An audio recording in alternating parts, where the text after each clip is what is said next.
Welcome to the Graduate Job Podcast, your home for weekly information and inspiration to help you get the graduate job of your dreams. Welcome to the Graduate Job Podcast with your host, James Curran. The Graduate Job Podcast is your weekly home for all things related to helping you find the graduate job of your dreams. Each week I bring together the best minds in the industry, speaking to leading authors, entrepreneurs, coaches and bloggers who bring decades of experience into a bite-sized weekly 30-minute show. Put simply, this is a show I wish I had a decade ago when I graduated. And today, for episode 58 of the Graduate Job Podcast, we have a very special show. I love chatting to the recruiters themselves so you can hear directly from them what it is they're looking for. And this is certainly the case this week as I'm bringing you a brand new graduate scheme that has just launched. Yep, this week I'm joined by Maria Donovan, the recruitment director for the brand new graduate scheme Unlocked Grads. This is the innovative new graduate scheme aimed at attracting top graduate talent into the prison service. Now in this half hour we explore their new graduate leadership development program, discussing what exactly the scheme entails, its intensive training, and what you'll be doing over your initial 2-year period. We smash some of the stereotypes associated with the prison service, and we delve into what life as a prison officer is really like, and also just how fit you need to be to pass the prison service fitness requirements. We delve into the application process in detail, from the initial online application stage through to the assessment centre, and as part of the assessment centre, how to impress in the role plays. We look at what exactly they're looking for when you apply so that your application stands head and shoulders above everybody else. If you've ever thought about a career in the prison service, then this is the episode for you. And even if working as a prison officer is something that has never crossed your mind, you need to keep listening to understand why it could be the perfect place to begin your career. As always, all links to everything we discuss and a full transcript are already up on the website this very moment, so check them out in the show notes at graduatejobpodcast.com/unlockedgrads. In the meantime now, let's crack on with the show and my chat with Maria. Before we start though, I want to welcome today's sponsor, which is careergym.com. CareerGym is the #1 place for you to undertake all of your psychometric tests which you will face when you apply for a graduate job. You can practice verbal, numerical and abstract reasoning tests, all produced by experts and exactly the same as the ones you will see in the real tests. You can just practice them, or you can do them in exam mode under time pressure, and they come all with detailed explanations and solutions, and you can track your progress and see how you compare against your peers. I've been recommending the site for years to the clients I coach, and it comes very highly recommended. What's even better is if you use the code GJP, that's capital letters GJP for Graduate Job Podcast, you will get 20% off all of their tests. You can't say fairer than that. So head over to careergym.com, that's career and gym, GYM, and use the code GJP to get 20% off and start practicing today. Now on with the show. I'm very pleased today to welcome to the show Maria Donovan, the recruitment director for the brand new graduate scheme Unlocked Graduates. Maria, welcome to the Graduate Job Podcast. Thanks very much, James. So Maria, let's dive straight in. What is Unlocked Grads? Unlocked Graduates is a brand new graduate scheme, a 2-year leadership development programme, during which participants work as prison officers in London and the South East and develop a multitude of skills that will serve them well in whatever career they choose to pursue beyond that: communication skills, leadership and leaning on the front line, and key relationship building skills as well.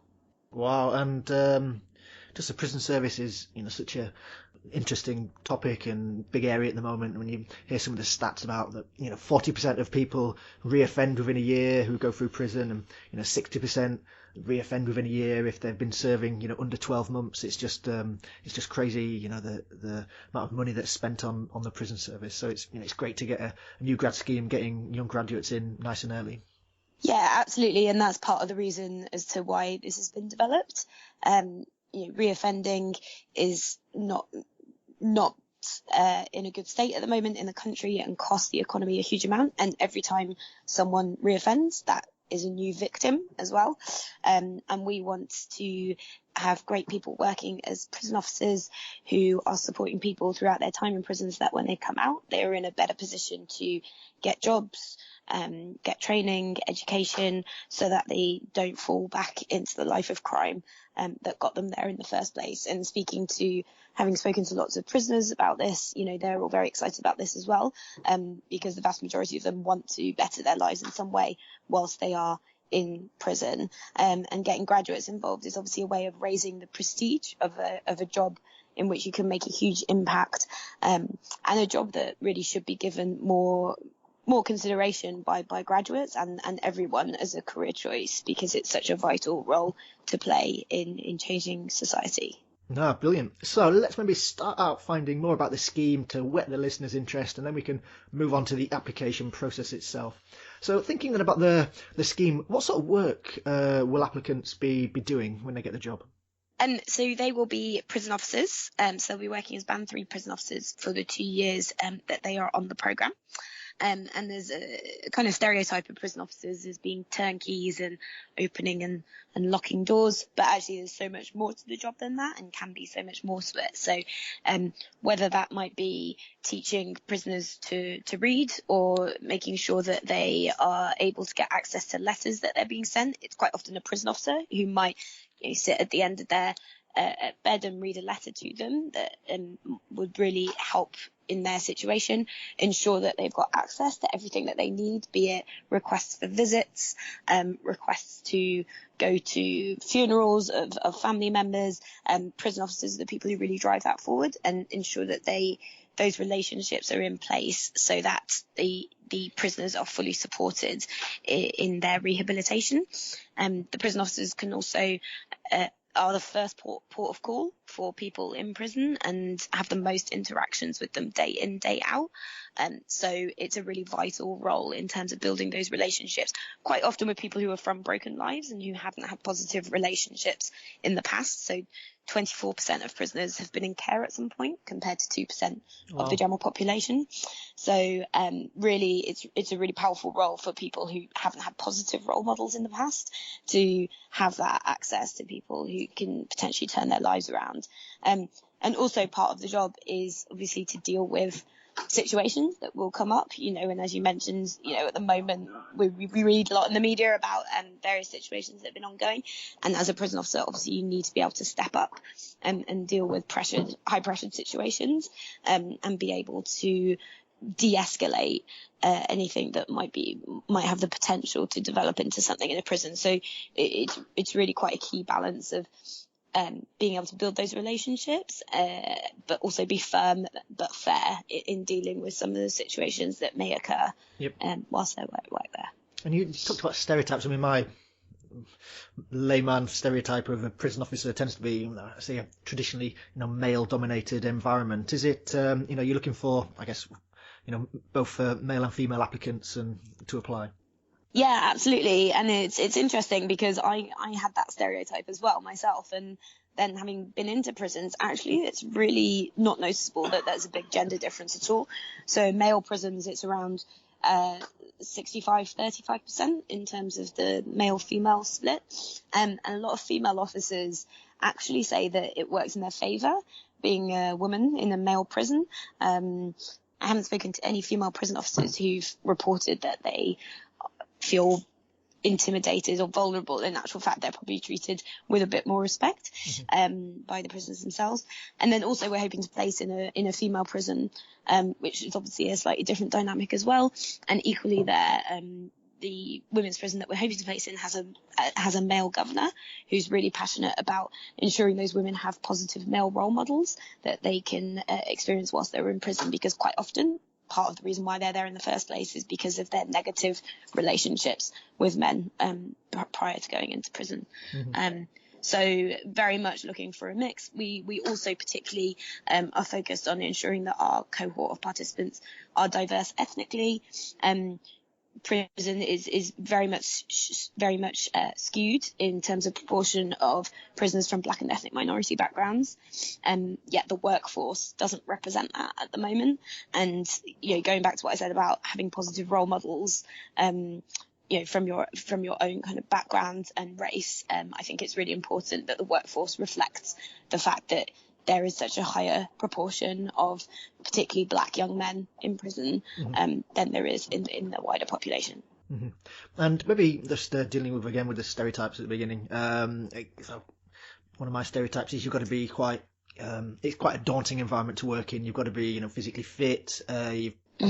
What sort of training will the applicants go through before they've been put on the front line? Sure. So in order to start the program, you do complete a fitness test, kind of routine fitness test that Ministry of Justice run, which actually sounds quite fun. You do like a bleep test, and then you have to run somewhere holding a shield. And then what we will run is a 6-week training program in the summer before they start, and that will give them all the basics that they need to get started. From learning how to work a radio to figuring out what key opens what, and how to put on your uniform to more around the kind of rehabilitation skills that we want our officers to implement. So that 6 weeks will really be a time to work on that. And they'll also start some of their work towards the master's qualification that they'll be involved with, so that by the time they start at the end of August, they'll be in a good position to start the job. And then they'll be fully supported throughout the 2 years. So they'll have a mentoring prison officer who comes in a couple of days a week to support them and check that they don't have any issues and talk about how they can make an impact as well. In terms of the master's degree, is that compulsory to do the master's as you go through the course? Yeah, so it's a fully funded master's degree that we offer. Save a fortune. Yeah, exactly. So that is being developed. It's a bespoke master's that we're designing on leading on rehabilitation. So that's being run with a leading academic on the subject, who has done a lot of work at the Institute of Criminology in Cambridge, and we're doing that with the University of Suffolk. So we're very excited, and she's very excited as well to work with us to develop that for our participants, and really highlights, I guess, our focus on rehabilitation rather than the traditional training that prison officers get, which is mainly focused on control and restraint processes. And you mentioned initially the prisons in London and the South East. Will applicants get a choice of where they might work?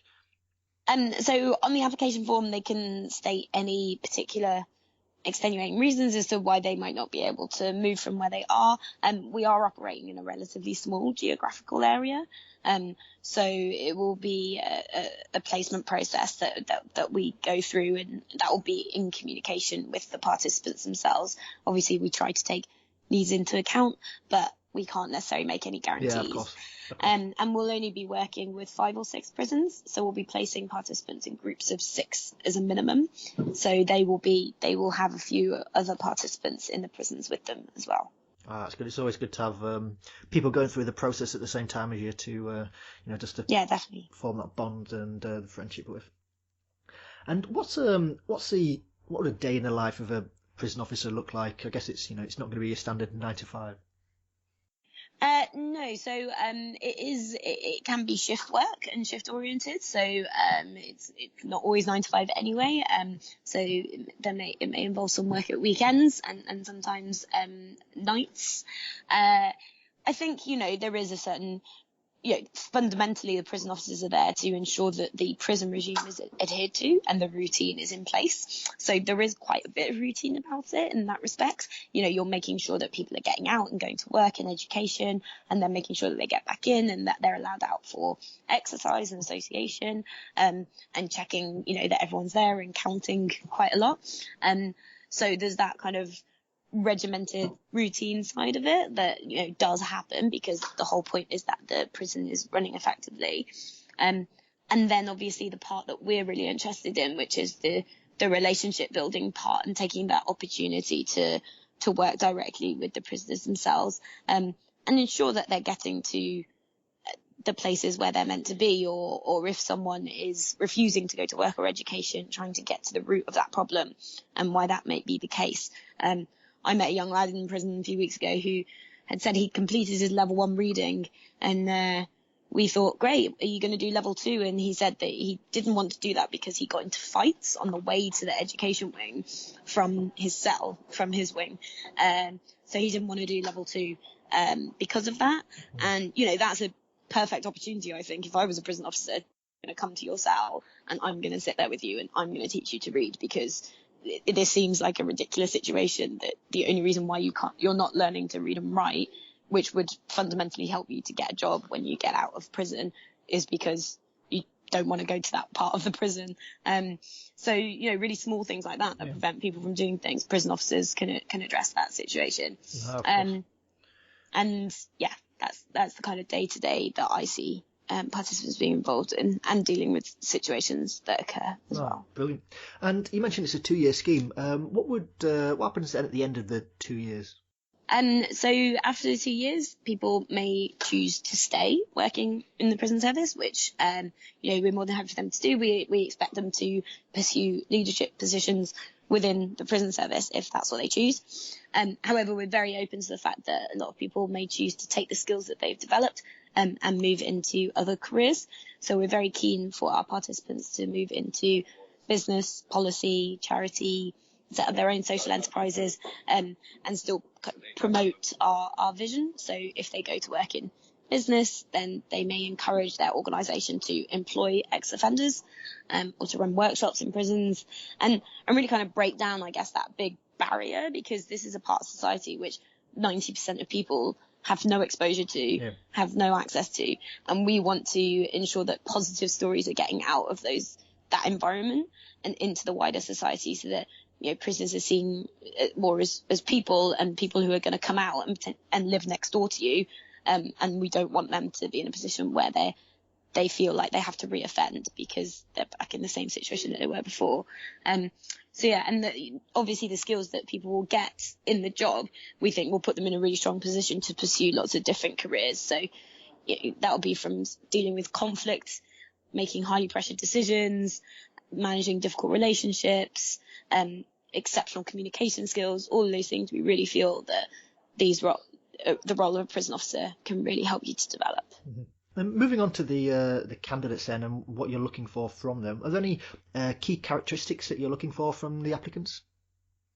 So we have a core set of attributes that we're looking for in the people that apply. So we obviously want people who are highly motivated by what we're trying to achieve and by the work that they'll be doing.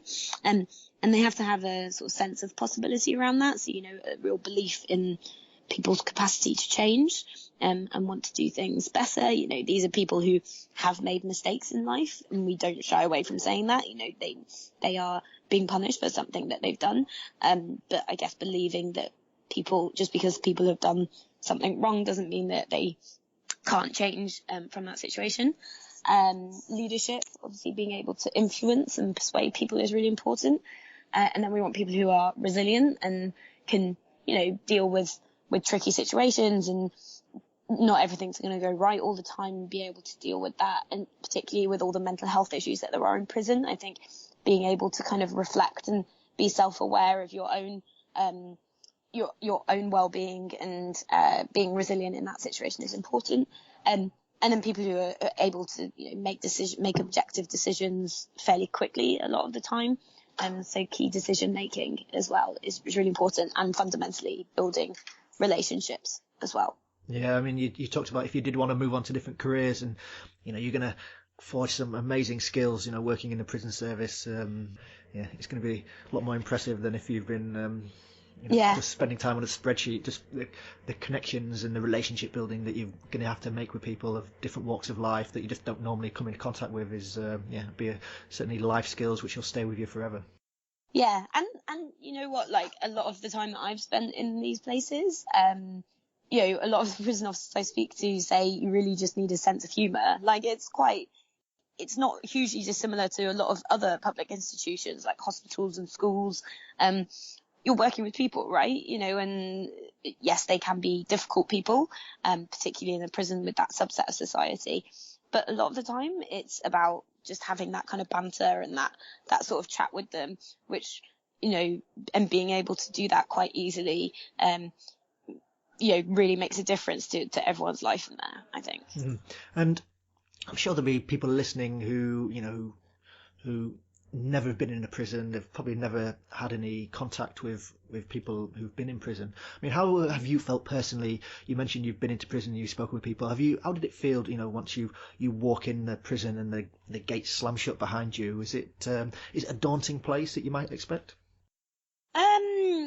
Yes and no. So prior to last September, I was one of those people, never had any exposure to anyone in prison or I've walked past Brixton Prison quite a few times and that's about it. And I think that's part of the problem, right, is that a lot of these prisons are like right next to us within our, village or town or wherever it may be. And yet no one knows what goes on in there. And Brixton Prison was actually the first one I went to. It's quite a traditional, like old, Victorian kind of prison. And I was quite, nervous about going in there, didn't really know what to expect. But like I said, I've been a teacher in the past, so I found it very similar to being in a school. And everyone called me Miss. Everyone wants to talk to you, which is understandable because they don't get much chance to speak to different people outside. And I actually found it very calming, surprisingly calming. There was people milling around. We were there at kind of free flow time of the day. People were outside. And it's a resettlement prison, so there is lots of movement around the prison. But everyone was very polite. I didn't feel intimidated at all. Prior to Christmas, I was in prisons with a film crew. Which was interesting, trying to move around. And what we found was you get a lot of attention initially, and then people found out we weren't from, a highly reputable TV channel, and never didn't want to hang out with us anymore. It's nice that you can walk around and like you can just talk to people, whether it's prison officers or prisoners themselves, and you can just see what's going on. And actually, it just feels very much like a normal institution. I haven't seen anything drastic happen. And that's the main thing, I think. Actually, normally, day to day, it runs fairly smoothly. Yep. There's not a huge amount of like drastic things that happen. And, I feel honoured to have seen inside some of those environments. And there's a lot of really great stuff. Like, there's the Clink restaurant in Brixton and a lot of other prisons where prisoners work in a restaurant that's public facing. So there's public visitors that go in, and it's an opportunity for them to learn to cook, chef, waiter. There's lots of exciting workshops. Like, there's one prison that has an entire like printing workshop and engineering workshops, and they're doing some incredible things in there. Like there's a Max Spielman photo shop in a prison. Yeah. So, and call centers and all sorts. And, it's just fascinating that all that stuff is going on, in there, and you would never know about it. No, I've never heard of any of them. So, next time I'm in Brixton, I'll definitely check out the Clink prison, prison cafe. That sounds great. So in terms of, sticking with the characteristics from candidates applying, do you have any specific academic requirements or universities that you're looking to target specifically? So obviously part of this is that we are aiming to get top graduates to consider a career that they wouldn't ordinarily consider, and we want to get a new, different kind of person to go and work in prison. So we are targeting universities that are high performing. Our academic criteria is 300 UCAS points and a 2-1 degree and a grade C GCSE English and Maths. And a lot of the reasoning behind that is down to the rehabilitation element that I was talking about. At the moment, a lot of prison officers don't necessarily have much more education than the prisoners themselves.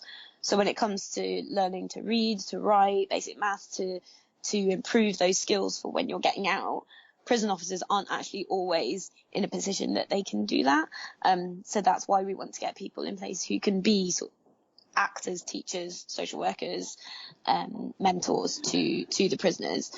So we require a certain high level of academic ability in order to do that. And the 2-1 degree, we are open to the fact that that doesn't necessarily define someone's ability to do this role. So where candidates fall slightly short of having a 2-1 degree, there is space on the application form to highlight additional experience or extenuating circumstances. We obviously expect their application forms to be particularly strong, but we are open to the fact that that doesn't define all their skills as well.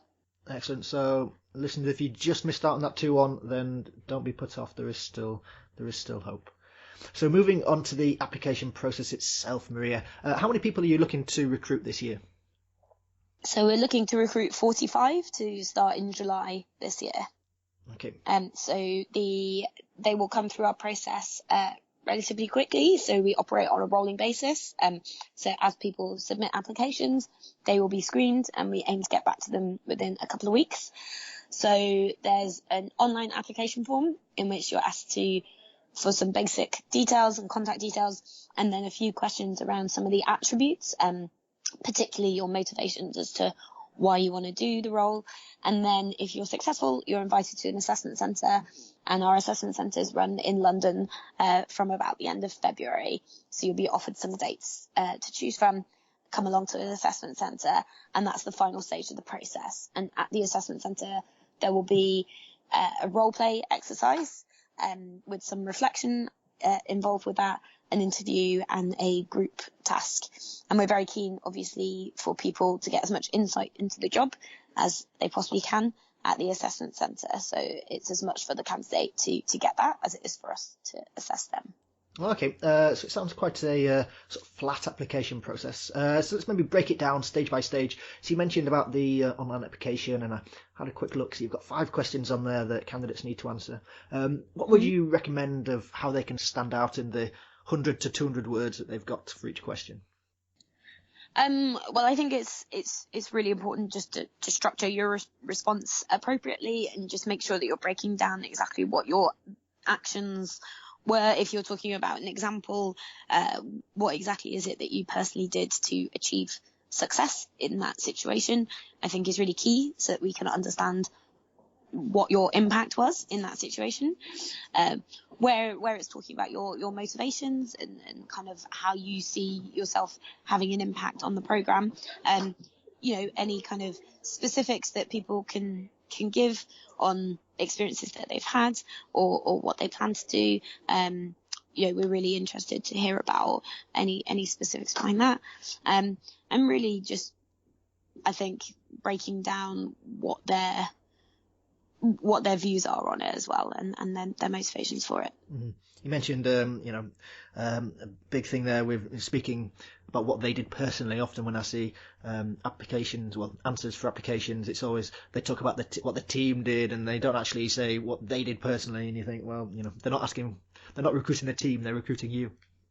Yeah, exactly. I think it's really important. I think it's something that a lot of people shy away from doing, but it's really important to big yourself up as much as you can. Yep. In terms of in terms of the motivation, is there any particular work experience you're looking for people to have? I mean, it's obviously people aren't going to have work experience working in prisons. Are there any other key areas that we really tick the box for, what you're looking for? I think anything where you've been volunteering or working with vulnerable people or young people or people with mental health issues, I think is a great experience to have anyway, but also is kind of linked to some of the issues that you'll be dealing with as a prison officer. So any experiences like that, I would always urge people to do anyway. And then I think on top of that, just some of the questions are around influencing and persuading people, and also dealing with challenging situations. So being quite open-minded about what sort of situations you faced throughout your life, and what mechanisms you use to deal with those things, or what skills you would implement if certain things were going to happen. Mm-hmm. Okay, so moving on to the assessment centre then. So it's, as I mentioned, it's quite flat, just going straight from the online application to the assessment centre. There's nothing in between, no numerical tests or telephone interviews. It's just straight to the assessment centre. Yeah, just straight to the assessment. And how can people practice for the role play? What advice would you give for people prepping for that? So I guess part of the reason for it is that you can't really prepare for it. I think just, be prepared for, be quite open-minded about it. Don't be too nervous. I think it's important to remember that this is an artificial environment and we're not looking for people who are perfect.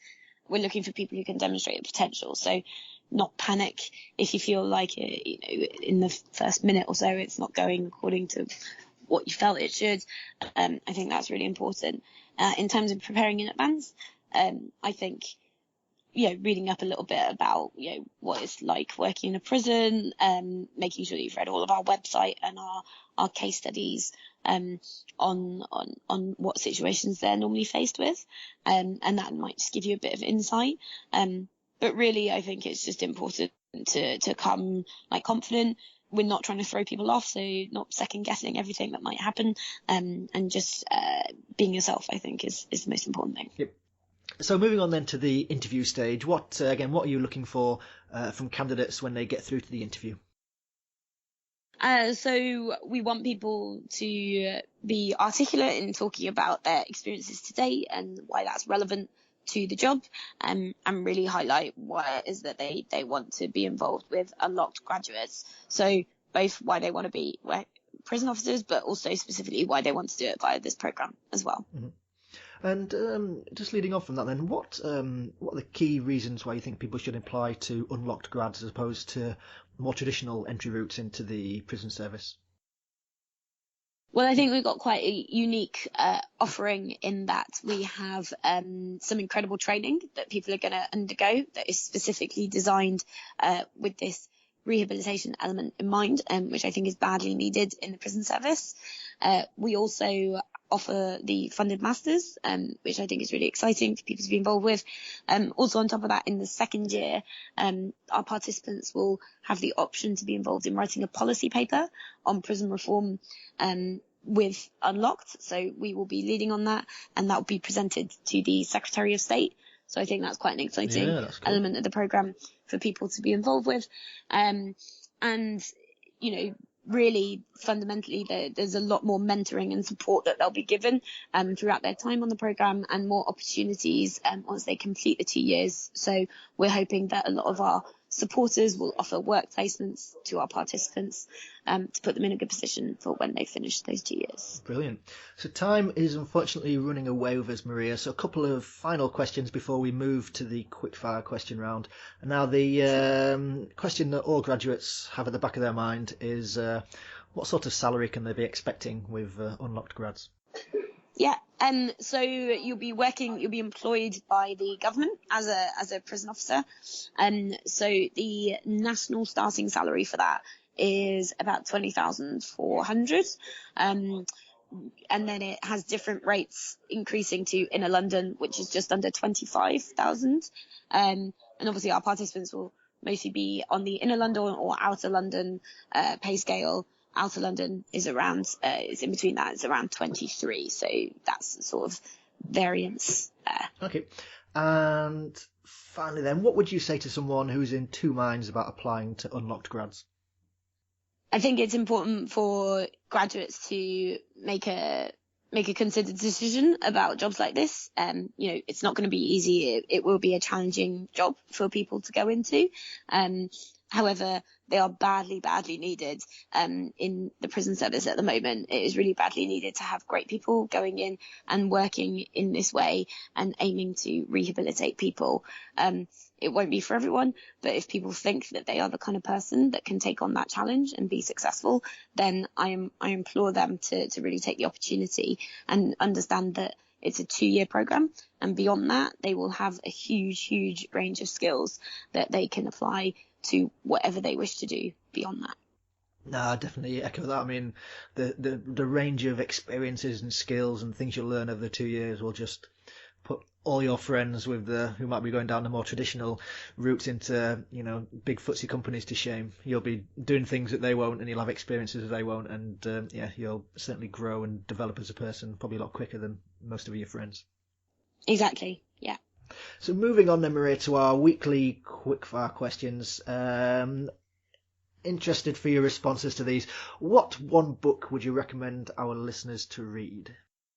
Ooh, interesting. I think the Role of a Prison Officer by Helen Arnold.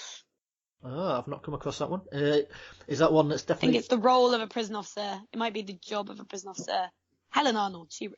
Anything she's written, you can you should read. Oh, okay, I will, and listeners, that will be linked to in the show notes at www.graduatejobpodcast.com/unlockedgrads. And yeah, I'll link to everything we've talked about today, and there'll be a full transcript, so just check out the website there.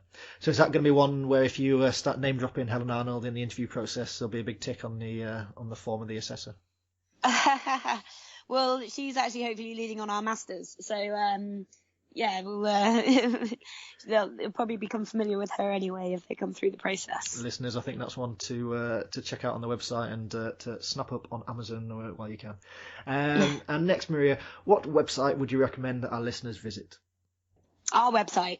That's nice and easy. Do you want to give us that one? www.unlockedgrads.org.uk. Super. And finally, what one tip can you give our listeners that they can implement today to help on their job search?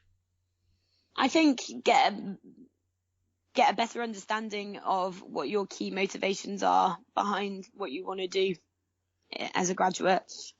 Something that I don't think I did enough when I was graduating from university. But really get a key understanding of what you feel your strengths are and what you want to do. That's really good advice. If you can focus on your values nice and early on in your career, then it saves you having the wobble in later on when you suddenly realise that you may be not doing what you really have been put. Sound like you're speaking from personal experience. Oh, well, I couldn't possibly comment. I think that's great advice. Maria, it's been an absolute pleasure having you on the show. What is the best way for people to find out more about Unlocked Grads and where you're going to be over the coming weeks and months? So our website was launched last week, so definitely worth going on there. And if anyone's got any questions, they can email hello@unlockedgrads.org. Perfect. And we talked offline, you're doing a big tour of all the... and follow us on Twitter and Facebook, like our Facebook page. Yeah, and you'll be on campuses very soon? Yep, from next week. Excellent. So listeners at uni, check out Unlocked Grads as they pop around the country, and say hello to Maria and the team. Great. Maria, thank you so much for joining us on the Graduate Job Podcast. Brilliant. Thanks very much, James. Many thanks to Maria Donovan. I love doing interviews with graduate schemes where I might be introducing you to companies that you might not necessarily have thought of applying to, and ones which you should definitely look at and investigating. Much like my interviews with Police Now, Frontline, Think Ahead and Teach First, by working with Unlocked Grads, you're going to be doing work which will be changing people's lives. If you've not listened to my interviews on those schemes, check out the show notes at graduatejobpodcast.com/unlockedgrads, which is UNLOCKEDGRADS, where I've linked everything up. Now, in terms of a key point to leave you with, for me, joining the graduate scheme at Unlocked Grads is a situation where you can't really lose. Now, thinking personally, you do 2 years where you'll receive amazing training, you'll have experiences that you just won't or can't get anywhere else. Imagine how confident you'll be and how you're going to carry yourself 2 years down the line, having dealt with everything that a frontline prison officer faces. Imagine how good your communication skills, negotiating skills, leadership skills will be, how confident you'll be at dealing with difficult situations, how you're just going to carry yourself as a person. Plus also, think about the things you're going to learn while doing the masters as well. And this is all in the first couple of years. If you do decide to leave a couple of years down the line, you're going to be hot graduate property, as companies will be queuing up to snap you up. If you do stay on, you'll be then on the fast track to success within the prison service, a win-win. Have a think about it. You could be one of the first cohort of recruits helping to change the prison service from within. Now, on that nice warm glow, I'll leave you with a final request from me. If this episode or any of the other have been useful to you, you can thank me by doing the survey at graduatejobpodcast.com/survey. Do make sure you leave your email address though, so I can thank you personally. All that's left to say is do join me next week when I have John Lees back on the show. It's a goodie and definitely worth listening to. I hope you enjoyed the show today though. More importantly, I hope you use it and apply it. See you next week.